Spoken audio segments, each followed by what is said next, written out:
Cíntia de Almeida, Olá, Romeu Sérgio. como vai? Tudo ótimo. Você fazendo um belo de um seminário aqui no Seconce, chamado Programa Evoluir. Explica um pouquinho para a gente a importância disso tudo. Quando nós observamos que terminou a pandemia, o Seconce tinha a preocupação de melhorar o relacionamento entre as pessoas, todos os colaboradores, em todos os equipamentos que ele trabalha, nos AMES, nos CAPs, nos ambulatórios, em todos os hospitais, né? A gente começou falando nas relações interpessoais dentro do trabalho, porque muitas vezes um gestor finge que não enxerga coisas importantes e precisam ser pautadas, trazidas para os superintendentes e resolvidas, né?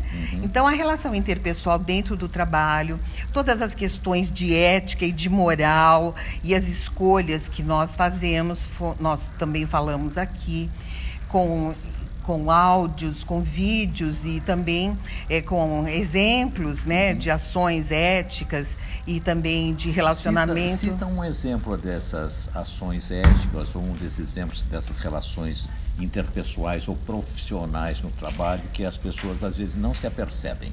Por exemplo, na relação interpessoal, você às vezes tem dentro do trabalho uma pessoa que é muito tímida e fica lá num canto.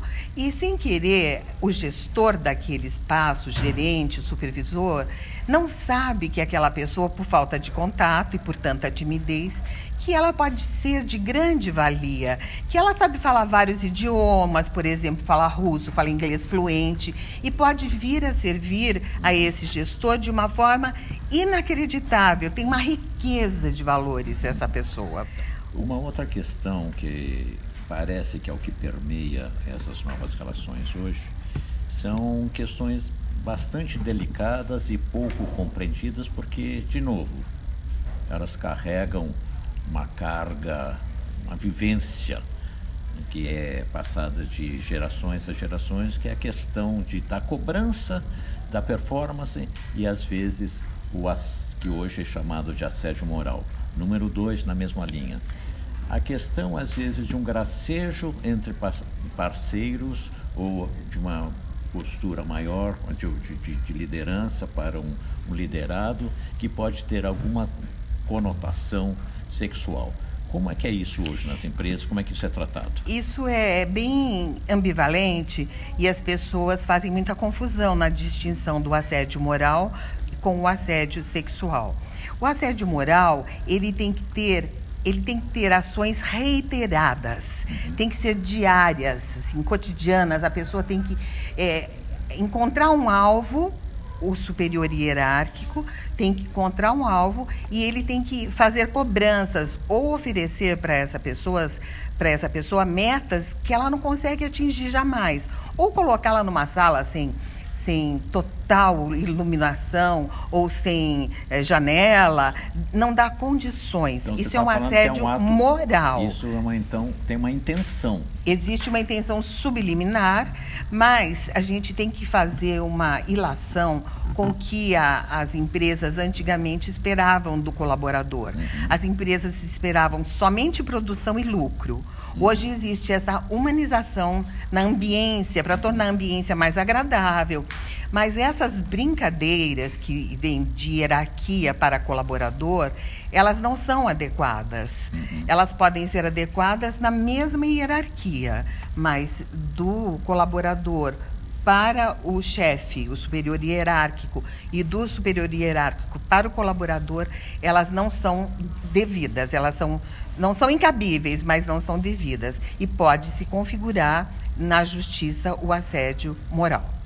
Existem mais de 50 mil processos na Justiça do Trabalho em relação a esse tipo de conduta que vem do trabalho. Por isso, não existe uma legislação específica para conter o assédio, nenhum dos dois tipos. Mas existe contido no Código Penal, no Código Civil, na Constituição da República e também na CLT, mas porque decorrem da relação de trabalho, são julgadas e condenadas pelo Ministério do Trabalho. E como é que fica essa questão, digamos, entre colegas? No mesmo nível hierárquico, existe assédio sexual?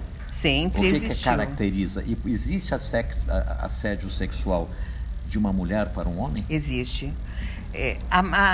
A característica fundamental do assédio sexual, toda a história e todos os processos nos mostram que vem da hierarquia, do superior hierárquico para a colaboradora. A história mostra que é do superior para a colaboradora para que ela possa manter aquele trabalho. Tá. Agora, o assédio horizontal é no mesmo nível de trabalhador para trabalhador, de colaboradora para uma chefe, para o seu inferior hierárquico no organograma da empresa, pode existir também. Mas, infelizmente, é tudo subnotificado, as pessoas não denunciam esse tipo de assédio, embora aqui no SECOM exista um local de denúncia privativa e bem importante, as pessoas não trazem, na maioria das vezes, essas denúncias para saber como agir. E muitas das vezes as chefias também fazem vistas grossas e passam pano, como diz o superintendente. Mas isso não pode ocorrer. O SECOM não vai mais permitir esse tipo de conduta de nenhum chefe, de nenhum trabalhador. Eu ia finalizar, mas pego num ponto que eu acho que isso serve como encerramento. Eu tenho a impressão, então eu respondo por mim, pela minha opinião agora, mas eu quero o seu feedback sobre isso, que a nossa carga cultural, familiar, do ambiente onde vive, sociedades mais conservadoras, mais patriarcais, isso forma um indivíduo hoje que muitas vezes ele não percebe o que ele é. Exatamente. E ele acaba provocando situações que só precisa de uma lanterninha para mostrar o caminho para ele. É isso que o SECOM está fazendo, oferecendo esta ferramenta, esta lanterna, para que ele remexa em todas as suas memórias afetivas ou as suas inconclusivas, os seus desejos inconclusos, né, que está no seu subconsciente, e traga para o momento presente e entender que o seu subordinado é uma pessoa humana igual a ele e que ele precisa trazer essa discussão com transparência, com muito respeito, com muito caráter, com muita ética e agir de forma muito positiva para que o SECOM possa prosperar cada dia mais e melhor junto dos seus colaboradores. Sendo que agora ainda tem mais colaborador para vir, para fazer parte do time, né? A nossa intenção também nesse tema, dessa sugestão, desse programa Evoluir, é trazer as pessoas diferentes, a diversidade, o negro, trazer as pessoas que trazem uma bagagem cultural, que são os estrangeiros, trazer as pessoas deficientes, que vão contribuir ricamente para uma melhor prosperidade desta instituição filantrópica. A gente agradece a Cíntia, que já tem uma experiência bem longa no combate, ou pelo menos na elucidação dos direitos, trabalhou muito com os direitos da mulher, é uma pessoa bastante arrojada e que está aqui fazendo esse trabalho no SECOM. A gente agradece a Cíntia especial. Obrigada. Obrigado.